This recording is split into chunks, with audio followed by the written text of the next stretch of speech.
Allez, bonsoir tout le monde. On se retrouve pour un petit live UFC 271. Donc on va avoir Taylor Lapillus qui nous rejoint pour un pronostic, analyse et pronostic du combat.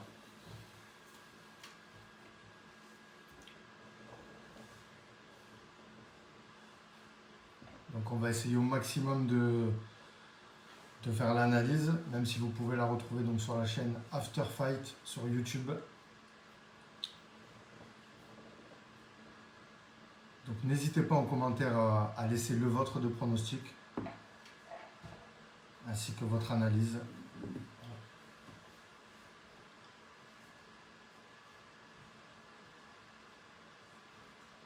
Donc je rappelle l'UFC 271 à suivre sur RMC Sport à partir de 4h du matin. Enfin, il y aura sûrement une soirée avant où on va se remémorer les combats de Israel Adesanya et de Robert Whittaker.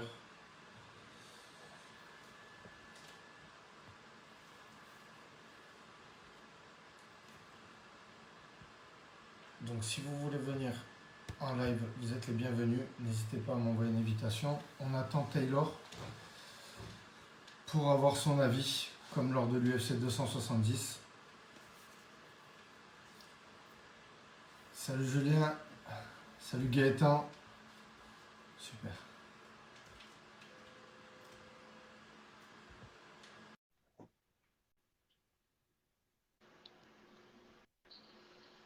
Bonsoir Taylor, Salut, comment tu vas? ça va et toi? Ça va, super, très bien. Je te remercie d'avoir répondu présent à l'invitation Bah pour écoute, de rien. cette UFC 271. Donc, je voulais parler avec toi de deux petits combats sur cette carte. Ouais. Je voulais avoir ton analyse de combattants et de commentateurs sur le combat de Lewis vs Tai Tuivasa. Combat assez Bah important pour la écoute, catégorie des poids lourds. combat assez important parce que on a Derek Lewis qui reste quand même malgré tout un grand contender, même si effectivement il a perdu. Donc combat assez important. Après, Tai Tuivasa, je trouve qu'il est assez inconstant. C'est-à-dire que dans ce qu'il fait, dans ses résultats et tout. Donc serré, c'est le même style de combattant finalement, si on regarde un petit peu. Deux strikers qui ont les mains plutôt lourdes. Donc c'est un combat qui est difficile à pronostiquer. Après, je dirais que je remettrai un petit avantage à Lewis parce qu'il a l'habitude des grands rendez-vous. Maintenant, d'un autre côté, lui aussi, il est aussi très inconstant, même s'il y a ce gros KO qu'il a mis récemment contre Dokos. Euh, donc écoute, il a tendance à buter à la dernière marche, en fait, un petit peu, Lewis. C'est-à-dire qu'il perd contre Cyril, il perd contre Cormier, il perd les gros rendez-vous, il les assume pas, tu vois. Donc, je dirais que là, il est en common event. C'est difficile. Il est capable du meilleur comme du pire. Donc, Ouais, c'est ça. c'est vraiment un combat très incertain. Très incertain, malgré tout. Si je devais me mouiller, je pense que je serais du côté plutôt de Chubasa, tu De Tuivasa, d'accord. Qui vois. d'ailleurs Ouais, ouais, revient d'une. Il revient de loin, ce combattant, quand même, hein. Ça fait longtemps qu'il est dans l'organisation. Et là, ouais. j'ai l'impression qu'il est sur une série de victoires déjà assez impressionnante et qui peut potentiellement être un challenger pour la ceinture, non? Tu en penses quoi?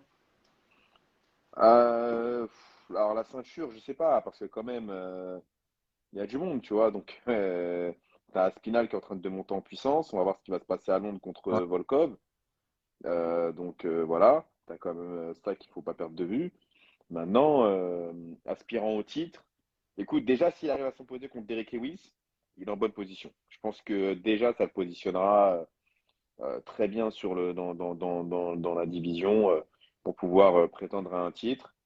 Maintenant, il y a John Johnson en embuscade. Stipe Miocic, on ne sait pas trop ce bien que ça sûr. va donner. Cyril vient de perdre effectivement contre Francis, mais on sait que Francis doit se faire opérer et donc a facilement un an off. Donc on va probablement parler d'une ceinture intérimaire très bientôt. Euh, Et puis bah, après, tu ajoutes à ça le fait que c'est l'UFC et qu'ils sont tellement imprévisibles que tout est possible, tu vois. Donc, je, Bien sûr. ouais, non, je verrais pas une ceinture forcément pour Tuivasa tout de suite. Maintenant, c'est sûr que s'il s'impose contre Derek Lewis, il aura Il se déjà beaucoup positionne. plus d'arguments pour pouvoir prétendre à une ceinture, tu vois. Ouais, c'est vrai. C'est vrai.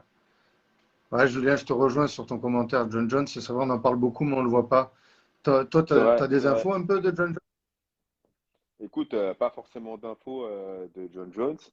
C'est-à-dire que ce qui est sûr, c'est que il devait normalement combattre l'année dernière, déjà. Selon les discussions, il aurait peut-être même pu passer devant Cyril pour pouvoir faire la ceinture contre Francis. Mais bon, Bien sûr. heureusement, le title shot avait été verrouillé par la ceinture intérimaire juste avant, qui fait que ça mettait un peu Cyril à l'abri. Mais l'UFC a eu des moments de doute, à savoir est-ce qu'ils allaient quand même pas faire, même s'il y avait eu la ceinture intérimaire, est-ce qu'ils n'allaient pas faire un John Jones Francis.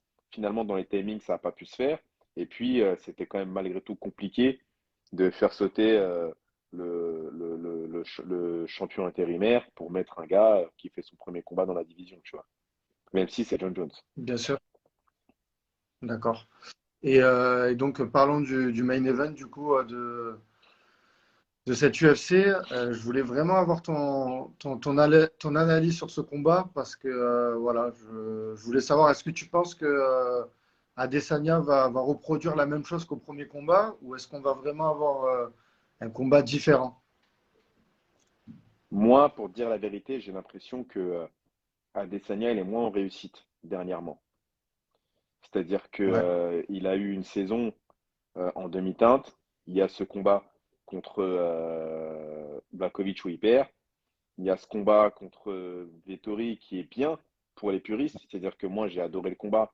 Mais malgré tout, si tu te positionnes en tant que fan, c'est pas forcément le combat rêvé. Et puis, il a fait que deux fights. bien Donc, il a sûr. manqué un petit peu finalement d'activité. Tu vois. D'activité.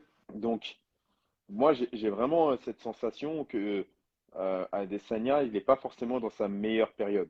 Tu vois, c'est pas, tu as des pics comme ça quand tu es champion, quand même quand tu es combattant.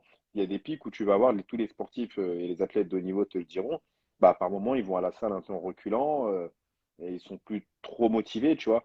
Donc, Adesanya, la sensation que j'ai dès l'extérieur, c'est que il est là, bien sûr, c'est le champion et tout, mais il y a quand même, il a un petit peu, il n'est pas forcément dans le coup actuellement. Maintenant, c'est quelque chose dont il est au courant, dont il a lui-même parlé en conférence de presse. Pendant la conférence de presse, d'ailleurs, Conférence de il y a un presse, bien moment sûr. où il le dit qu'effectivement, il s'ennuyait, que il avait plus trop, il avait pas envie parce que les gars qu'il avait pu affronter dernièrement ne lui ont pas forcément donné aussi envie de faire de grands combats, etc. Donc, lui-même, on est conscient. Ce qui fait que, bah, vu que il est confiant de son défaut, il peut malgré tout avoir bossé là-dessus et nous sortir une grande perf. Tu vois. Maintenant, si on juge les qualités intrinsèques de chacun, Israël Adesanya est un bien meilleur striker que Robert Whittaker. Ça, là-dessus, il n'y a pas de débat possible. Si Whittaker s'entête et reste et se laisse avoir par son ego et sa fierté, ça peut vite donner un combat comme on a vu la première fois. C'est-à-dire une masterclass de striking et un KO de Whittaker, tu vois. Je pense malgré tout que c'est un gars assez intelligent, qu'il a évolué, c'est sûr, dans ses derniers combats, mais que globalement, il est resté plus ou moins le même. Il y a eu une petite évolution, mais il est resté quand même, il est resté lui-même. Donc, ce que je pense, c'est que les mecs, c'est des professionnels à ce niveau-là. Il a déjà été champion. Il a l'expérience du champion. Aujourd'hui, il aborde le combat d'une manière bien différente de la dernière fois. Il n'est pas champion, il est underdog. C'est lui qui est challenger. On dit souvent, tu as toujours un peu plus faim quand c'est toi qui dois aller conquérir quelque chose. De l'autre côté, tu as un Adesanya qui, lui, est Bien un peu sûr. en dilettante en ce moment.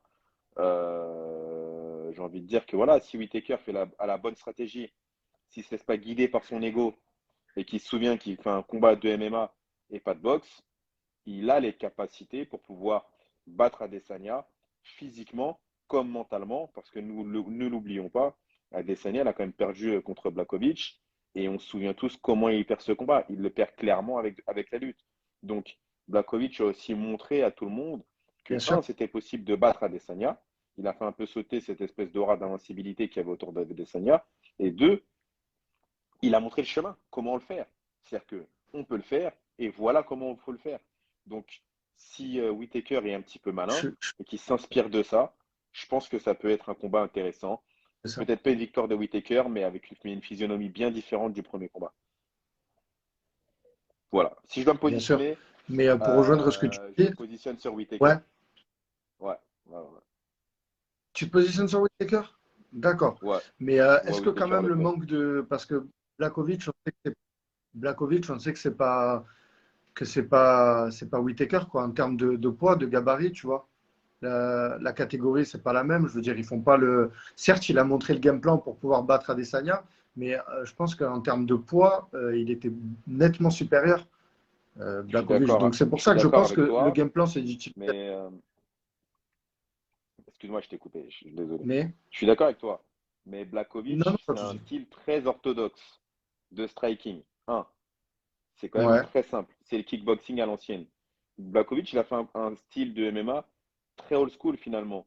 C'est un peu de boxe debout et puis je t'emmène au sol. Techniquement, en lutte et sol, Whittaker est meilleur que lui. Donc, effectivement, on n'a pas cet aspect physique que peut avoir euh, Blachowicz par le physique, qui était clairement supérieur bien sûr. dans le combat contre Adesanya.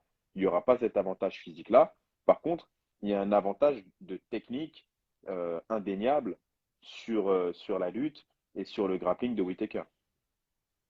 Donc ça peut être compensé, ça Ok, peut compenser le poids.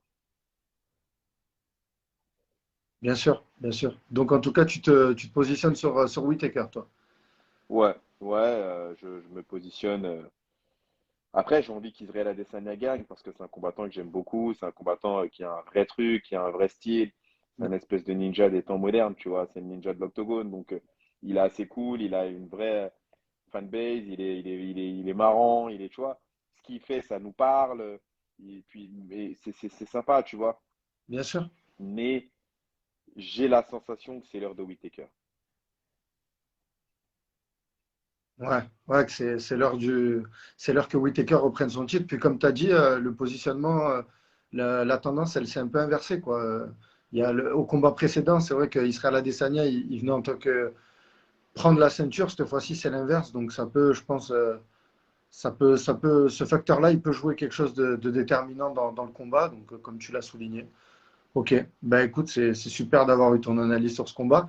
J'en ai oublié hier. Je voulais aussi avoir, je pense que j'aimerais avoir ton analyse sur Nasrat et Bobby Green. Ce combat, est-ce que tu l'attends déjà ou pas? Je voulais vite fait t'en parler. Écoute, ce combat-là, en fait, si tu veux, j'ai analysé toute la carte, toute la main card, en tout cas. D'accord, ok. Sur Ouais, les chances ouais, ben, de gagner. Ce que je me dis, c'est que ça peut être une soirée pour les underdogs. Tu vois. Ça peut être une soirée à underdog d'accord. parce que tous les underdogs de la carte, clairement, ils peuvent s'imposer. Tu sais, on a le combat Bobby Green, Nasrat Akparas. Si on regarde sur le papier, on se dit que Bobby Green, au vu des performances qu'il a sorties dernièrement, avec le combat qu'il a fait contre Fiziev également, euh, logiquement, Akparas, il ne survit pas. Sauf que, malgré tout, Akparas, D'accord. il est un petit peu au pied du mur. On sait qu'il a besoin d'une victoire. Green, c'est pas un gars qui est connu pour avoir des stratégies très éclairées, tu vois. C'est un bon cogneur, il a un bon menton. Donc, je vois pas Akparas le mettre KO, tu vois. Maintenant, Akparas, c'est un mec qui est plutôt complet, il a une bonne lutte, il a des mains très rapides. Là, il est au dos du mur, donc je pense qu'il a fait une vraie bonne stratégie. Je le vois bien aller scorer, genre le premier round, le troisième round et faire un 29-28 pour avoir une décision et avoir Bobby Green à la stratégie, tu vois. Je ne le vois pas Ok, forcément le coucher ou le ok, finaliser, boss. mais je le vois bien aller scorer une stratégie, genre quitte à laisser filer le round 2, tu vois, mais d'arracher le R1, R3 et tu vois, de faire un 29-28 pour aller gagner ce combat à la décision. Bien sûr. Moi, Cano Ouais, donc Hernandez, du avec une coup, je bonne me permets stratégie. Ok. d'aborder. Et ouais, vas-y, carrément. Carrément. C'est ce que Là, je j'aurais me voulu te permets, demander en début en Moicano, plus. Quels sont tes combats déjà qui... moi, bah, je te dis, ouais, Moicano versus Hernandez. Pareil, sur le papier, on se dit Moicano, bah, parce que c'est Moicano. Maintenant, Hernandez, il faut se souvenir qu'il a quand même mis KO il a quand même mis KO Beneil Dariush. On parle du même Beneil Dariush qui fait le main event là bientôt contre Islam Makhachev. Euh, Hernandez, il est sous-coté pour moi. C'est-à-dire que c'est pas un mec qui est très spectaculaire. C'est pas un mec qui fait beaucoup parler de lui à l'extérieur et tout, mais c'est un gars vraiment solide et plutôt complet dans son MMA. Il est très solide, il est très dur. Donc je pense qu'il a pareil, de grandes cap il a les capacités pour pouvoir battre Moicano. Et lui, pour le coup, je pense qu'il peut le finir. C'est-à-dire qu'autant sur les autres combats, je t'ai parlé de stratégie, d'aller scorer les rounds en 29-28 pour aller chercher des décisions un peu serrées et prendre la victoire. Autant sur ce combat-là, je pense qu'il y a des vraies chances qu'avec Hernandez puisse se terminer Renato Moicano. Je sais pas. Donc Ok. c'est en ça que je te dis finalement, si on reprend le combat de Taïchuvasa contre Derek Lewis, Whittaker Adesanya, Renato Moicano contre Hernandez et puis Nasrat Takparas contre Bobby Green, bah, si tu analyses Bobby chaque Green. combat, tu peux te dire, on peut avoir une soirée où c'est la soirée des underdogs, quoi, tu vois. Donc ça Des peut virer underdogs. cette histoire. Ok. Ok. Et dernier combat aussi, ben, que je suppose tu as analysé. Je suis très impatient d'avoir ton avis dessus. Jared Cannonier et Derek Brunson. Moi, Waouh, personnellement, je ça vois c'est Jared dur. Cannonier. Voilà. Parce que c'est dur à pronostiquer parce que Derek Brunson, il revient, j'ai l'impression, il est sur une bonne série de victoires. Il me semble qu'il lutte, il a de la lutte. Des- Mais Jared Cannonier, il a perdu face à Whittaker, c'est son dernier combat. Et c'est quand même costaud, Jared Cannonier. Donc, moi, je le vois s'imposer, je le vois même terminer le combat, tu vois. Alors, je suis d'accord avec toi. Cannonier, il a les capacités de finir. Après, pareil, c'est pas un stratège, Cannonier. C'est un mec qui avance, qui fait confiance à ses mains. Il sait qu'il a les mains lourdes, il avance et il t'allume. Il encaisse les coups, il les prend plutôt bien. Donc, il n'est pas trop inquiet là-dessus, tu vois. Maintenant, Brunson, il est sur un très bon run en ce moment. C'est-à-dire que et il fait échouer Ouais, ouais, ouais. il a fait échouer tous les derniers pronostics. C'est-à-dire qu'à chaque fois qu'on l'a vu perdant, lui, il arrive, il te sort un truc incroyable. Ce que je veux dire, c'est que malgré tout, Brunson, si on regarde bien, il a perdu contre qui? Tu vois? C'est qui les gars qui ont battu Brunson? Faut aussi se poser la question de ça. Qui a battu Brunson? Adesanya? Il est et Ouais, bien sûr. voilà, tu vois, Adesanya, par exemple, il l'a terminé. Mais il a une lutte phénoménale. C'est-à-dire que si tu mets la main dessus, c'est quelque chose. Et on va pas se mentir, Brunson, s'il pose Canonnier au sol, je te garantis que même s'il arrive à se relever, ce sera plus le même Canonnier. Sois-en sûr.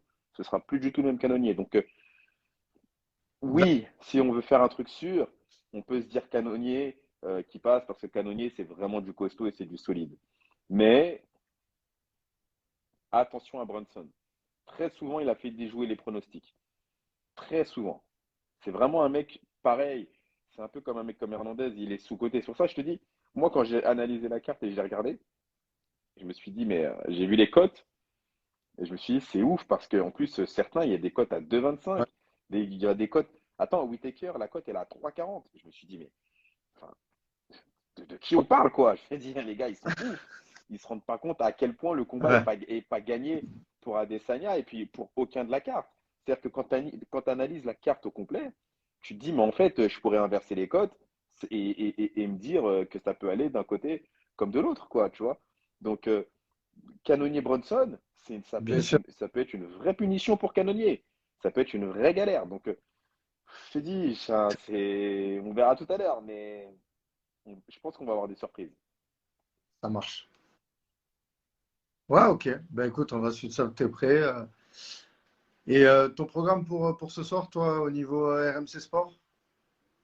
Écoute, mon programme pour ce soir, là, je n'ai pas encore trop regardé l'heure, mais je vais aller me reposer un peu. C'est un numéroté, il faut être en forme. La carte va démarrer vers 4 heures du matin.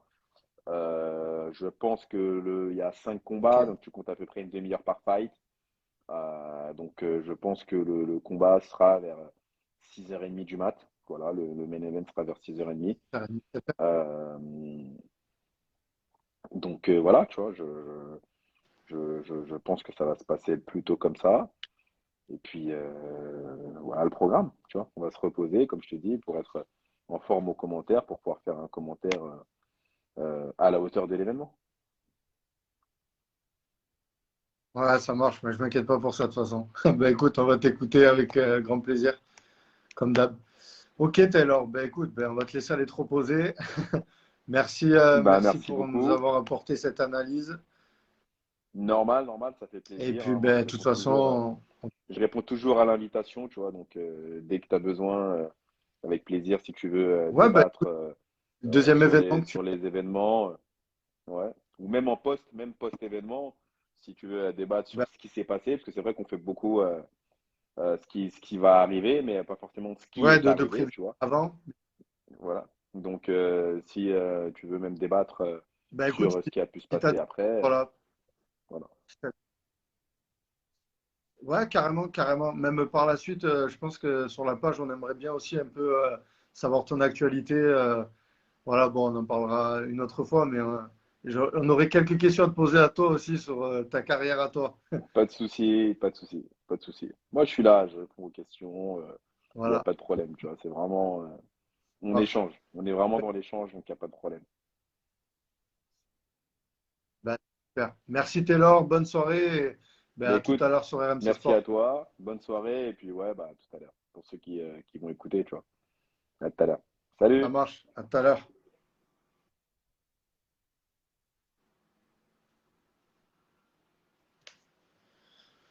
Bon, ben voilà, super. On a eu une analyse donc, de Taylor Lapillus sur l'UFC 271.